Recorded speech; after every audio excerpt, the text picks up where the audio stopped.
So, hi and welcome home everyone. Today, very special video. This is video number 900. Yes, I can't believe I've done 900 videos. But there we are. I started on YouTube in 2007.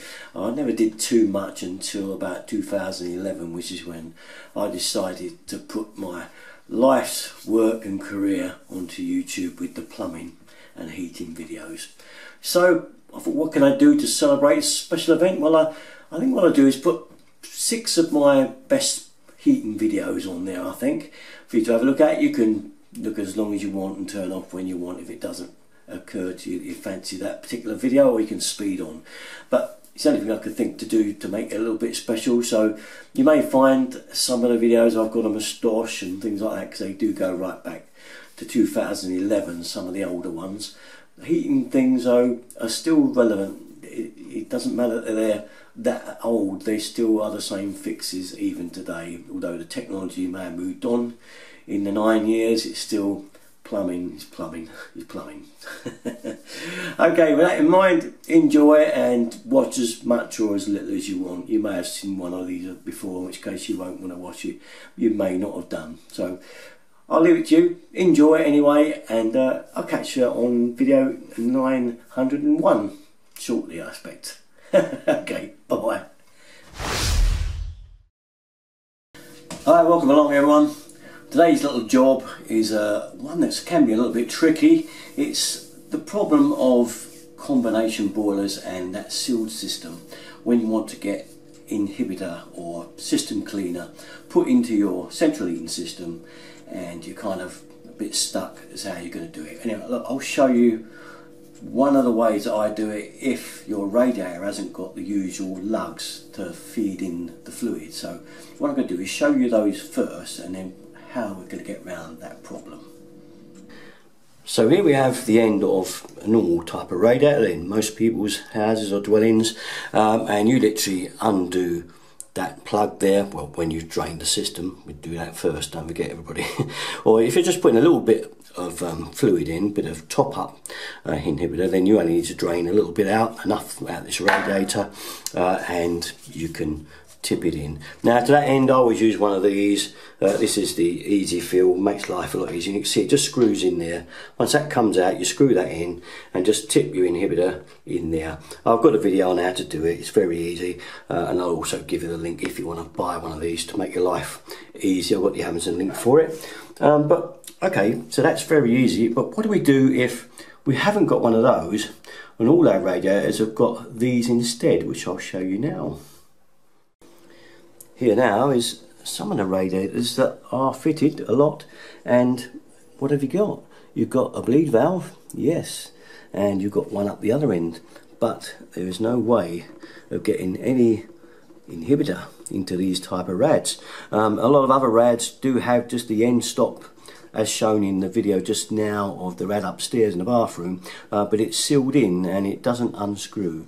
Again, it's just a bleed valve, and you can't get any inhibitor into the system. So that's okay. If we've got the one upstairs, we can undo the screw and pour it in using EcoFill, but what are we going to do when we've got these? So I'll tell you what I do. So if you drained your system right out, of course you could undo a radiator valve and just pour it down the pipe into the system, but you still demands a little bit of plumbing knowledge and the confidence to do it and put it back. And plumbers, obviously, we can do that, no problem for us. But I'm trying to think of you, the DIY plumber at home, how to make that easy for you.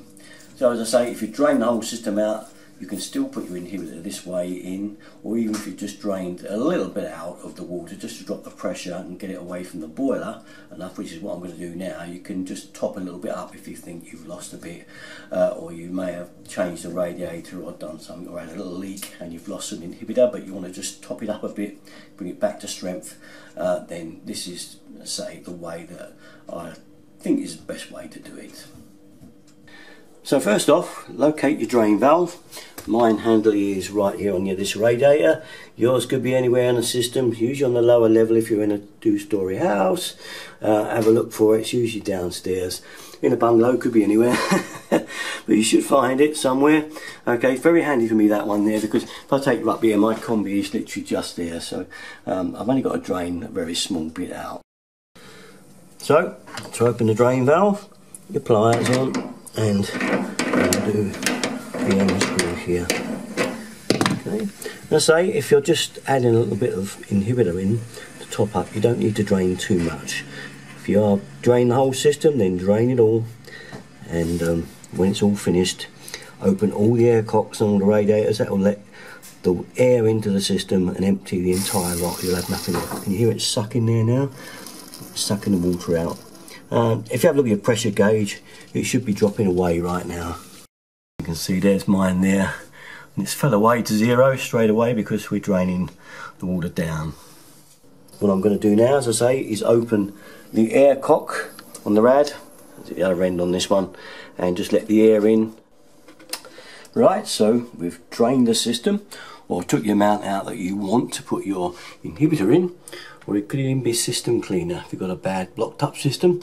Anyway, under the boiler, most boilers these days, the modern ones that are fitted, will have a filling loop. This is it here, this little loop. Okay, the small pipe that that's connected to is the mains. Okay, we leave that one. Very important not to turn the mains one. Okay, that's the little thin 15mm pipe. Leave that in the off position. This one, though, is the one that connects to the return to the boiler, which connects to the heating. This one now, as it's drained, we should be able to undo. Now, what we do here, these usually undo your fingers, funny enough, like this one. You can always put a little container under there if you're unsure. But you can leave it off for now, pull it out, there'll be a little bit of dead water in the end there, but don't worry about it, no problem. I haven't got any in there, so it's probably drained it down pretty much. Right, now you've got a little container under there in case there's any water left there, but I know there's not any because I've drained down below that radiator. Now what we've got to do is turn that on. Oh, it's still a touch there, look, just a tiny bit laying in the end of that pipe. But there now we've got an open end to get a hose on and get this inhibitor into our system. Now this is where the little hose pipe comes in handy. We're going to want a funnel, like so, to pour it into, and a bit of hose. Now, generally a bit of hose will be a little bit too tight to get over that end of that valve. You can warm the ends up and you may be able to expand it over, or get a slightly wider hose, short bit, just to go over the end of that valve, because if I show you, you'll see it won't quite go over.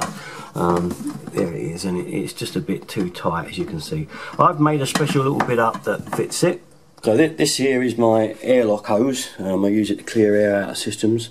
That one goes on one tap, that goes on the other side, and I blow out air from blocked up systems. But it also comes handy to go over that little valve. So I've got these little rubbers over there that will fit nicely over the end of the little valve that we need to fill it into. Here we have our arrangement then, with the valve open, put a pipe on it, going around here to here. Okay, have a little funnel in the end, keep it higher than the fitting, it will pour in it nice and easily. Okay, if you're unsure about any leaks on that pipe where it goes on, you can do a Jubilee clip arrangement. I normally do a clip around that rubber and tie it on, but this is just to show you. I don't actually need to put anything in the system, although I've drained a very fraction out, just to show you guys how to do it. Right then, we should have this arrangement now. Your inhibitor in here, and just to tip it straight into the funnel here. Pour it in and let it drop into the system. Very simple, easy way of doing it. Once it's in, you can then shut the valve back off and we'll start repressurising the system once we put our loop back on. Take this off, there'll probably be a bit of water in there, hold your thumb over it and get it in the sink. That's it. Okay, so now it just remains to reconnect the hose. It only needs to be done finger tight if it's quite new, set for system like this. That's all it needs. And both valves off, and we're ready now to start repressurising. First thing though, make sure the drain valve is shut back off down below, and if you've opened any air valves at all to let the air in and let the water out on all the rads, if you've done a whole drain, you'll have done that. Make sure you shut every single air cock off before you start filling the loop. And by air valves I mean these things here. Well, you've checked that your air cocks are all shut on the radiators, and you've checked that the drain valve is shut. You're ready to go now. So we turn that valve back on, the one you had on that you filled it through, and now we're going to turn the main on. Hear it going in. Just keep an eye on the pressure gauge. Mine won't have far to go because I didn't really empty much. So just keep an eye. When it gets to 1.5 bars, turn it off. That's the right setting. And also remember, if you've got lots of radiators to bleed out, every time you bleed the air out, the pressure will need recharging, because that gauge will drop again as you bleed out. So I've left it there in a minute, but now I've got to bleed that radiator that I've just drawn off, because there'll be a bit of air in there now. And then go back to the gauge and just keep making sure it's up to 1.5 bar, or it's usually 1.2 to 1.5. Some people like a little bit less. And then just shut that valve off there when you're done, and your system inhibitor is in. Well, that's it from me then. Trusty hose always does the job, doesn't it? I know some plumbers do it different ways. That's just my preferred way. There are many ways of getting the inhibitor into a sealed system when you've got a combi like that, but that's the easiest kind of way of disconnecting too many things. It's something you can do by just having a pair of pliers and just your fingers undo the valve. Anyway, all my stuff, usual place, nowhere to go, Derriton33. Thanks for watching, guys. Bye bye. Hi YouTubers, a little quick one for you.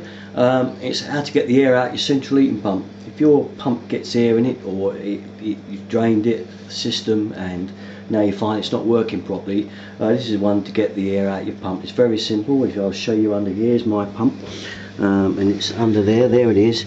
I like to switch it on, which I've got it on now, and basically it's just a matter of undoing this screw here. You can see that. Okay, and there, can you see the water coming out? That's it, that should be bled now. Do it back up, and that's it. You might get more air than that. If you see it going bup, bup, bup, bup, bup with the air, keep it open until it's completely stopped and water's showing like that there. Once it's showing, that's the air out the system, and that should be it, and you should get your heating back on. And that's just a little quick snippet one there from me. Thanks for watching. Hi, welcome along everyone. Been sent a picture by a lady of a combi boiler, and she's kind of wondering how to work the filling loop.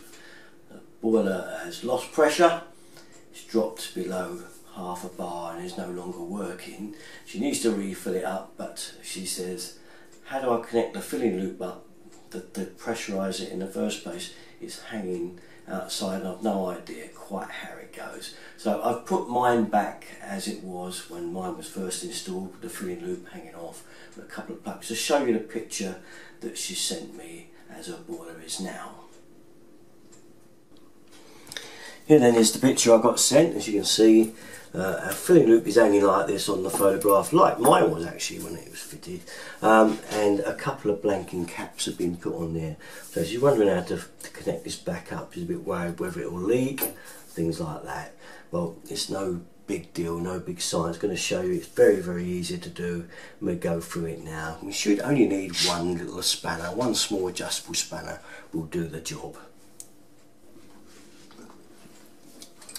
One small spanner is all we need.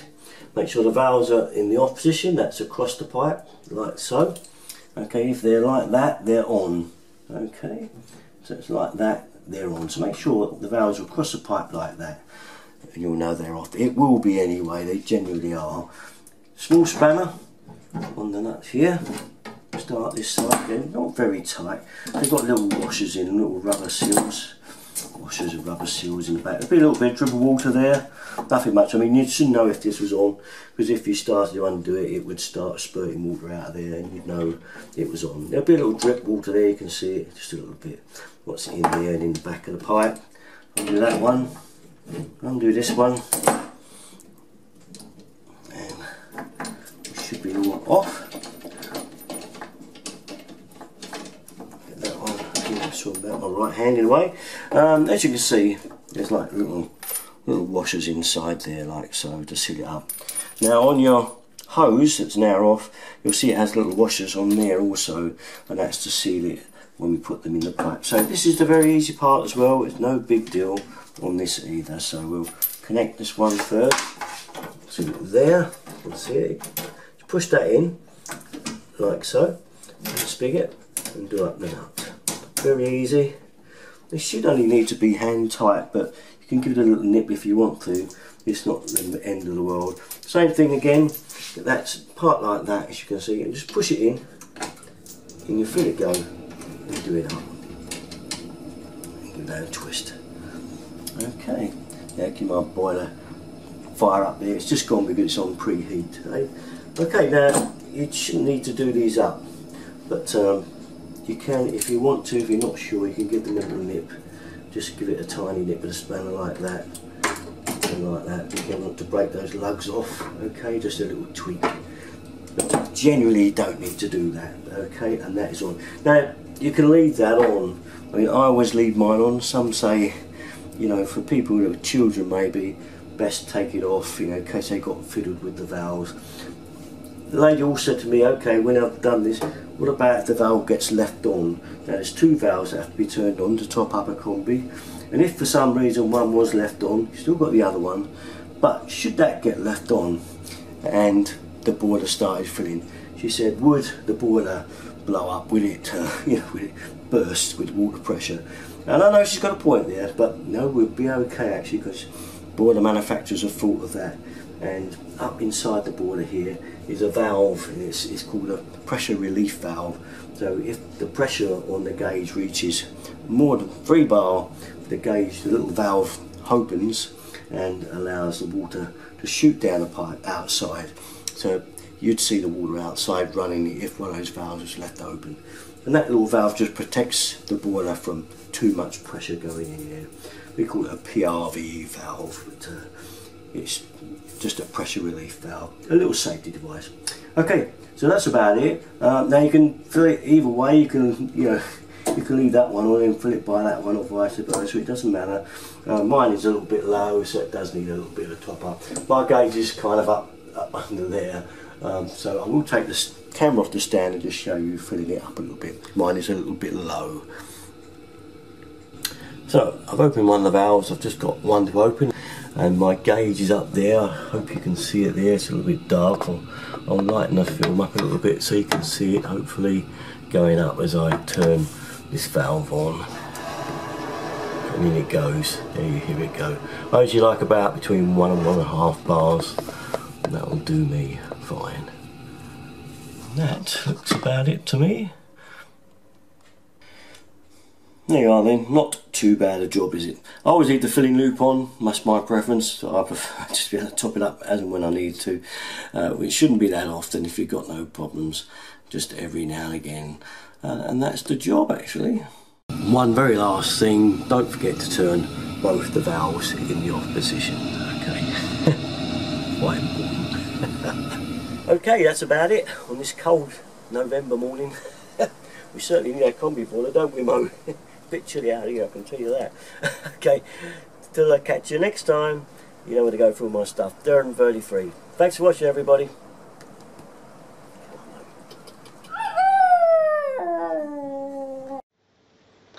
If you've got a radiator and it's just not getting hot, or it's only getting lukewarm, there's one or two things it could be.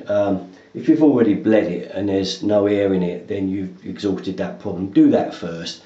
If it's still not working, still not getting really hot, or not getting hot at all, then there's one or two things you could do left.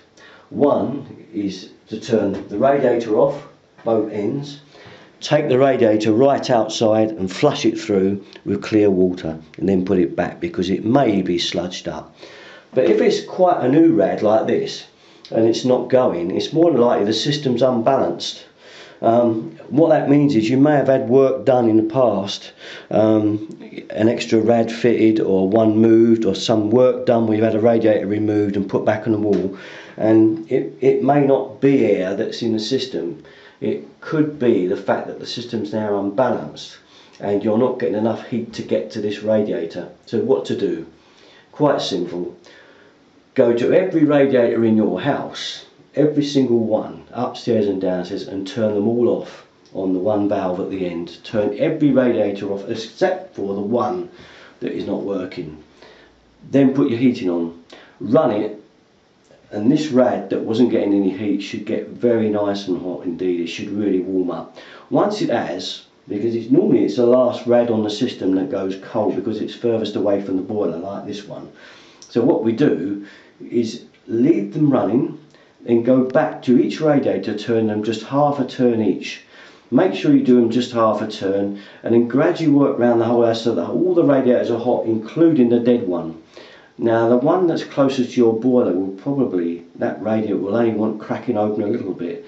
The ones upstairs will only want cracking open a little bit if you're in a normal house. I'm in a bungalow, but if you're in an average 3-bed semi, the ones upstairs will only want turning on half a turn, because upstairs they take all the heat anyway, whereas the ones downstairs, they have to be pumped down there, and they require more of the pump and more force to get down there. So isolating the ones upstairs down generates more heat to the one that probably isn't going, and that is usually the answer 9 times out of 10. If there's no air in the radiator, try that first.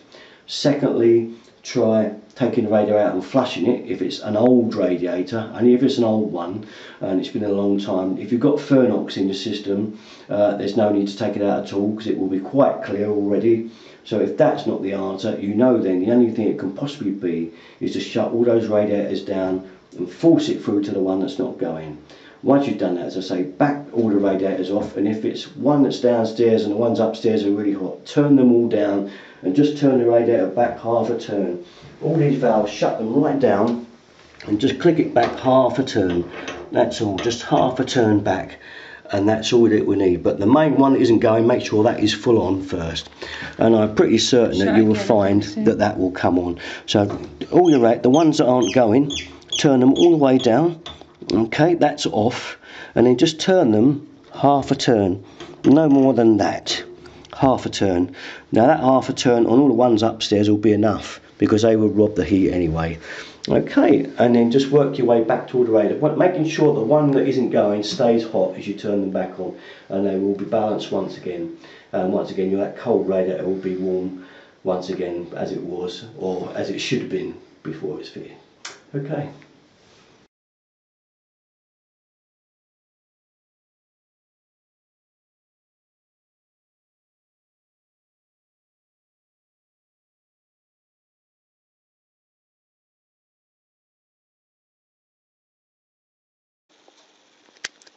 If you look at the union there, now you can see that union is in the upright position.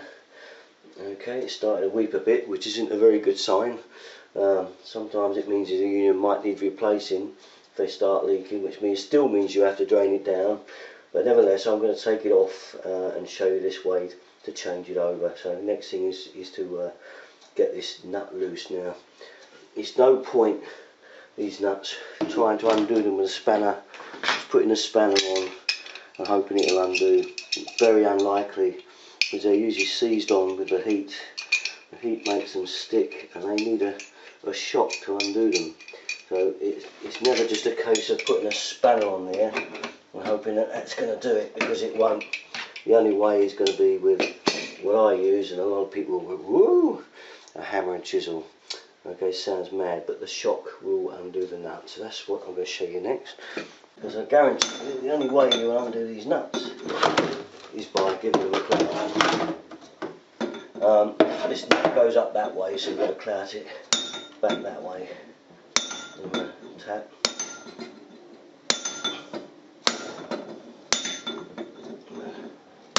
Bash. There you go. Now loose that should become. By giving that a simple tap, you can now see that that union is loose. It can be undone easily. That's just one of my little tricks. It sounds mad hitting a thing with a hammer and chisel, and it does score you out of the nut, but it doesn't matter. You won't break that nut. Just give it the knock and it will come out. And it is the easiest way I've found over the last 40 odd years of renewing the pump by getting these unions out. The easiest possible way is to give them a knock. Okay, we're at the point where the pump nuts are loose now. I resorted to a slightly sharper, smaller chisel to knock that nut round. It went fairly easily in the end, with a few knocks and it's gone round. So we've got both nuts loose now. There'll be a bit of water in here. This is unavoidable. It's what's laying in the pump. We'll disconnect the pump now. Take it off. Goes on the side and comes the other. And there we have him. There's our pump. Take a note of what direction he's pumping in. As you can see, the arrow is pointing in that direction, and that's the way it's got to be refitted. So there's our pump out. This pump doesn't look too old or bad, but it's actually running very slow. As you can see, there'll be some old washers on here. There's one of them there. Take those off. There's one. And the other one's stuck on the end of the pump. As you can see, it's still there. Look. There's the old one. We want that. And we're ready now to get the pump out and fit the new one. Okay, so we're getting ready to fit our new pump now, and this is it. A brand new DAB pump. I usually fit Grundfos, to be honest, but didn't have one in stock at the time, and I had to wait a couple of days, so I decided I'll try this DAB pump out. It's got a 2-year guarantee, so we'll give it a go. Now, I personally prefer to wire up before installation, because it's always harder when it's installed, I find, to get it wired up. So I generally tend to wire it up first. Most pumps these days are this type of arrangement where you pull the lever back and insert the wire. See that? Pull the lever back, push the wire. Used to be a time, used to be screws, and you screwed it down, which I did prefer, to be honest, but modern times things change. Also on the side you'll have this side grommet for the wire, which consists of this part, a nut and a thread, okay, and a pulley cone. So basically we slide excuse me, the nut over, followed by our inserted piece. The wires go through there. They're always a bit tight for these grommets. Now we've literally just got to insert them in the right sockets here. You can see that that one is the earth, that one's got the end for neutral, and that one's the end for live. So we literally just ping them back and push them in. There we are, they're all in. Okay, so now we're ready. That now slides in its little socket there. Okay, push that back in. Push the wires down in situ. Okay, and we should be ready to put our cover on. Okay, that's how it should look before the cover goes on. Okay, so then we'll get our cover, put it on.